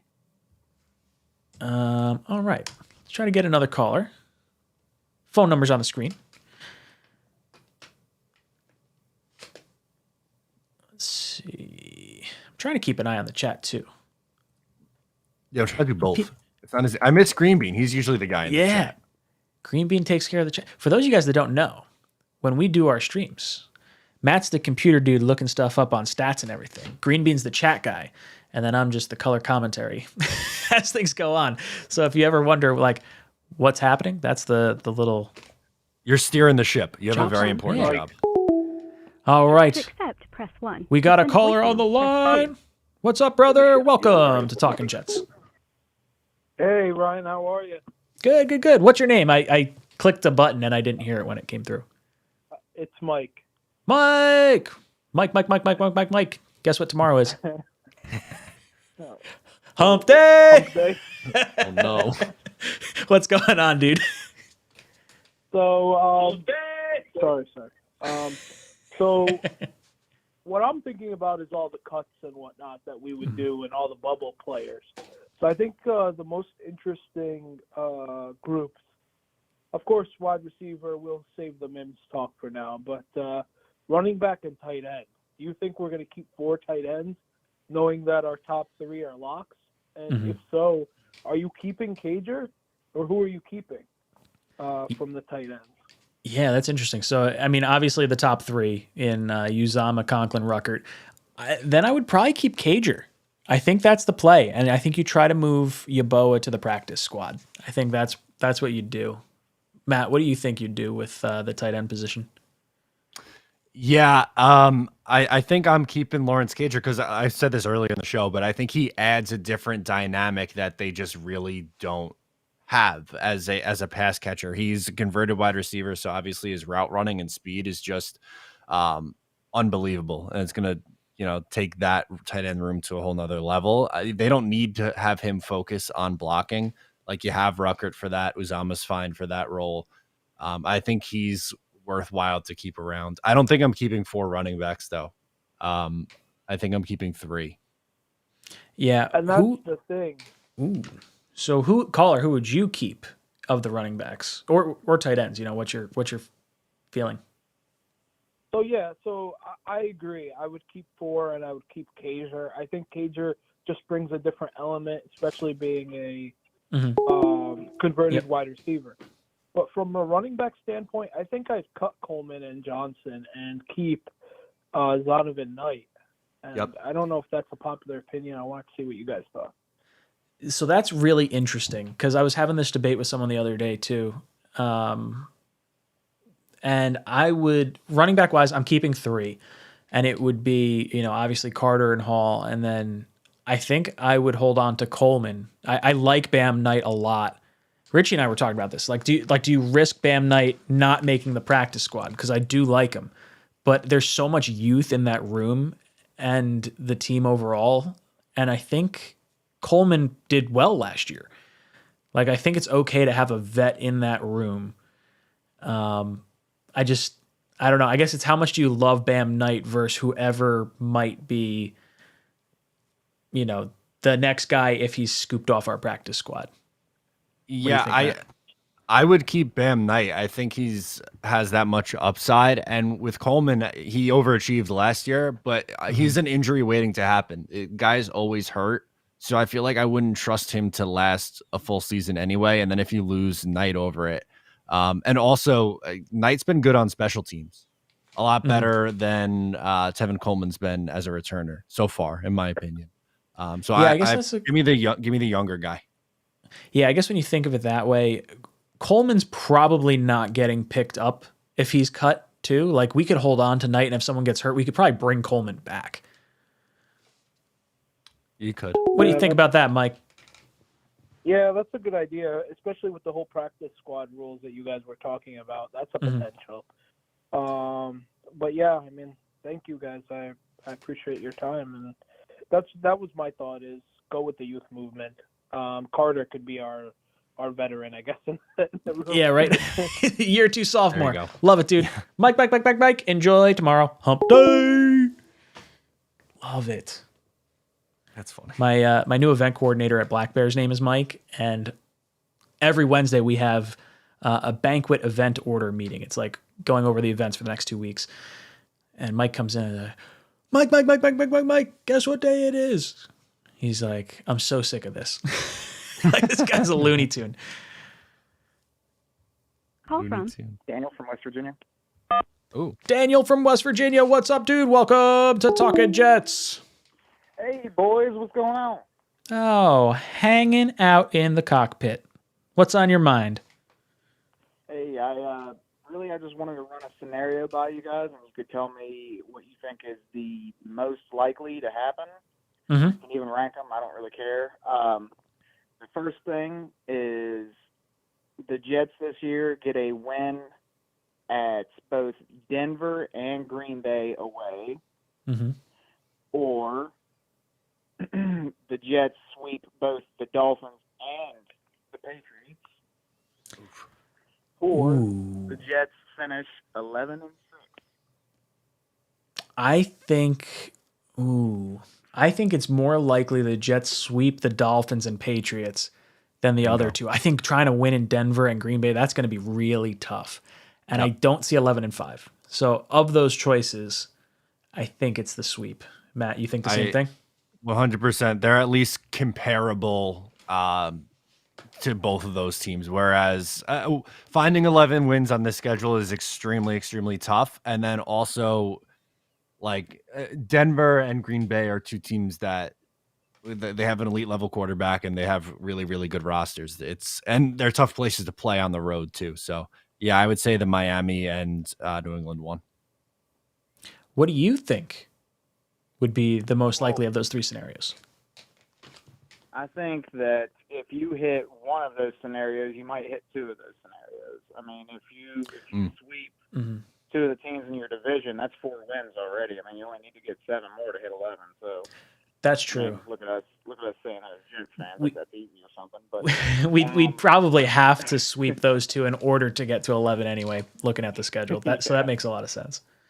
But I mean, the only pushback I have between what you guys said is that division games are just usually tough. Like, I don't think that the AFC is a weak division by any means. It really hasn't been ever. So, like, we always have tough division games. Yeah, I would say I trust Russell Wilson and Aaron Rodgers, but I think the Jets team overall, outside of the quarterback position, is about as talented, if not more talented, than those other teams. It's really comes down to the quarterback for me and playing an away game in a tough environment. The Jets don't travel west well, so I don't know. That's kind of where I'm at. There. I feel like we're terrible at Denver. Every time we play there, we're just awful. Correct. It's just a terrible, terrible thing to see. Brother, thank you so much for the call. You've been ejected from the cockpit. We've got 7 minutes before we do our t-shirt giveaway, so make sure you get that retweet out there. Like the stream. Let me check. Yeah, let's see. Let's see where we're at right now. If you don't know how to retweet and you want to become a member, members will also get qualified if you become a member tonight. You have 21 right now. Nice. See? 21. I feel like I haven't really said it that much either. So last chance. If you want a t-shirt, it's a nice, not a large sample size of people. Let's see. Kelly in the chat says Ravens lost, Browns win, Bengals lost, Steelers lost, Dolphins lost, Denver lost, Packers lost. I hope that's not how that goes. Oh, that'd be depressing. That'd be depressing. Yeah, that's 1-6, I think. 1, 2, 3, 4, 5, 6, 1 and 7. Ouch. Ouchies. I really hope that's not how that goes. No, that'd be bad. That'd be really bad. Was Green Bean in the chat? Is that what someone? I thought someone said that earlier. Maybe I just read that. I haven't noticed that. I wish. I hope he's sleeping. He's got to be relaxing. Better. I hope he's feeling better too. Ooh, this one's gonna be our. Yeah. I want to get your thought on something quick before we close this out. What'd you think of Greg? Let me pause real quick. All right, caller, hang on the line real quick. Matt's gonna ask me a question. Matt, what's your thoughts? What'd you think of Greg the Leg winning the kicking competition? Oh, I can't believe we didn't talk about this. I know. Think, I just remembered. I think it's an interesting thing. Like, I think it's the right move. I think he's been the best kicker through camp, but I think we're running this weird Jetsy type move of like a guy that was perfect for us last year, cutting him. That's a little worrisome. Yeah. I think maybe. I don't know if I ever really looked at him as a long-term answer though. I like that he came in and he was obviously the best kicker the Jets had on the roster last year, but I don't know if I don't know if Eddie Pinheiro is a long-term answer at the kicking position. Yeah, I didn't feel locked in enough with Pinheiro that it would like push me away from a guy that was performing well at camp, even though we didn't have many opportunities in the games. Yeah. So caller, what's your take on the kicking situation? And then ask your question. What's up, man? It's Ablab. What's up, Ablab? I was giving Matt a little bit of the shit about him. Pardon Oh, the yeah? cursing. Sorry, Matt. That's okay. Fire away. But the kicker. I mean, you know, Pinheiro is probably a little bit more reliant. And, you know, Greg the Leg, whatever. There's been a bunch of kickers with like that kicks like mules that have no accuracy. I just hope that, you know, I think the special teams may have a little bit. That's one coaching staff that I think I feel somewhat solid with, believe it or not. I mean, besides, you know, obviously our OC LaFleur, but I think that I trust them with it, you know, for the distance, because I could see us having some gruesome field position, especially in latter part of the games where we may be in games and we need somebody to get that real distance, you know. Yeah, I think distance. And you never know if you look at a lot of that schedule, especially those early games. Like if you look at Cleveland, you never know what kind of, you know, it's pretty early on, so we'll have a little bit of a good weather, but you never know what kind of inclement weather you may hit, and you may need that power. Yeah, absolutely. And MetLife's a tough stadium to kick in too. And I think with Pinheiro, you're kind of like, 50 yards and out. Like, I don't feel super comfortable. And that's not like a great feeling to have with an NFL kicker. I know, right? And aside from MetLife, you know, that field, that's a whole nother subject. I know some people think it's whatever. But I guess my quick question for you guys, and now let you get to it. By the way, love you guys, and congratulations on the newborn. Thank you. And Matt, I know you love Mims, and I do too. But my question is about the offensive line. Like, how long do you think it's going to take for us to gel so that, you know, because just noticing from, even though those weren't our starters, those were our twos or whatever, but we kind of play both our D-line and our O-line by about 8 deep through the whole game, so we'll be rotating.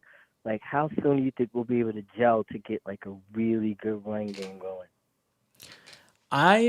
Okay, so here's my thing. Looking at the schedule and thinking that it's going to take a little bit of time for guys to sort of settle in, I think it's after the TJ Watt game and you're looking at that Miami game again. I think if our offensive line is playing well, I think it means we're running the ball and maybe our offense is scoring some points.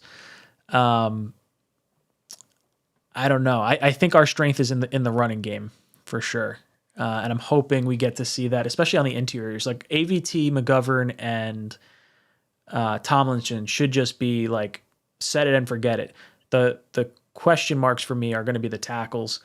But I'm hoping week 5 is where we see like a nice tick up. Matt, what do you think with the O-line? Yeah, I think it's going to take a couple of weeks to get rolling, but this group, even without Mekhi Becton, still has the potential to be dominant in the run game. So I want to see them out on the field. We haven't really gotten a good look at them yet. So that's why I'm kind of like apprehensive about maybe the first couple of games, but I think they could hit their stride. Obviously, TJ Watt scares the life out of me, but you just got to double team him and pray at that point. Yeah. Well, here's to week 5. Hopefully we get that going before so we can get some running going, man. But thanks, man. Love you guys. Go Jets as always. Peace to the whole Jets Nation. Ab Lab Studios. I'm out. Awesome. Thank you, brother. Thank you so much for calling in. All right. So, Matt, I'm going to have you go over to our Twitter. Our Twitter. Yep. Let's see where Kevin Delaney becoming a member of the Jets Talk 24/7 family. Your name getting thrown on the list. I like that. He's a good dude. He's a good cat. Appreciate that. So we got Kevin D. And where'd he go? Where'd it go? Trin the Great.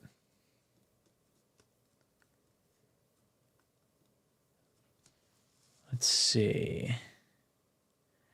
I'm going to go over to, I'm probably going to hear audio of ourselves talking when I switch over to this.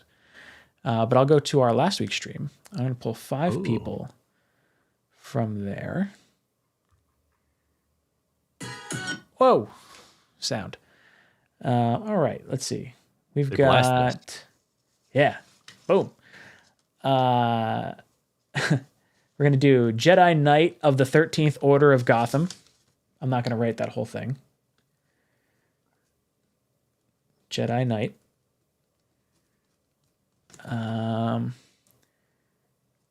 We're going to go Merc Sauce. Merc. Let's see. Check out another one. We'll go, we're going to go Dick Cramp. Nice. Love that. That's phenomenal. All right. Let's pull 7 names from the Twitter. 7 names. All right. First one is Maggie Jones. Okay. Next up is Soy Class Act. Okay. Then I got Outer City Cards. Okay. William McMillan. And last one, let's scroll around a little bit. We will go Snoopy.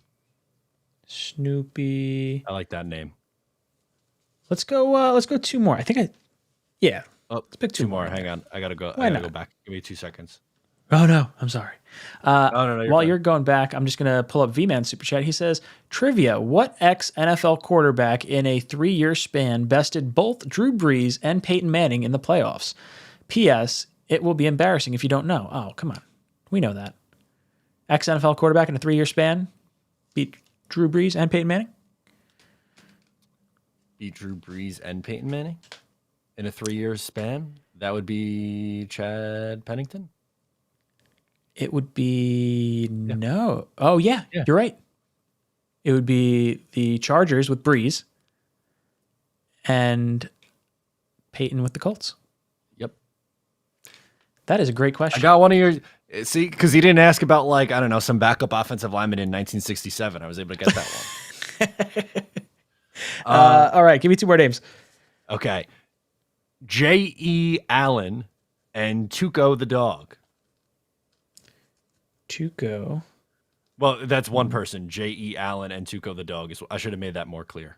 Oh, okay. All right. And one more. And Stud City 718. Stud City. All right. Let's do a little odds or evens action. 3, 2, 1. That's an odd.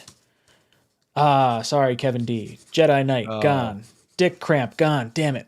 Soy Class Act. William McMillan. J.E. Allen and Tuco the dog. Gone. All right. 3, 2, 1. That's an even. Merc Sauce, gone. Outer City Cards, gone. Stud City, gone. We are down to 3. 3, 2, 1. Ooh, it's an even. Ooh, we got 2 left. We're down to Snoopy and Trin the Great. Okay. I'm going to put up a good number then. All right. Chat, give us a number. First number that we see plus what we throw up. 3, 2, 1. We got a 7. And a 4. 11. 11. It is. Let's see if I can do it. Boom! Trin the Great. Woohoo!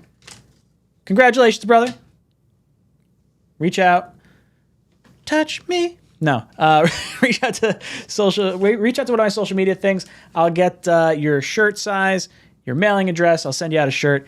Thank you so much for being. And he became a member tonight too. See, now it feels rigged, but good for him. It wasn't. Oh, no, it wasn't. That was pure. All right, boys and girls, we are at the end of our stream. Let me see if I can do this without blasting eardrums off. All right, cool. Matt, any last words for our panel? Start Zach Wilson when he's healthy. We are now the anti-Mike White show. We are all about Chris Streveler. And yeah, let's do it. I love it. Boys and girls, thank you so much for hanging out with us. Hit that like button on the way out. Drop a comment down below. We'll see you here next week, 8 o'clock to 10 o'clock. Green Bean, I hope you're feeling better. And we'll see you next week. JETS.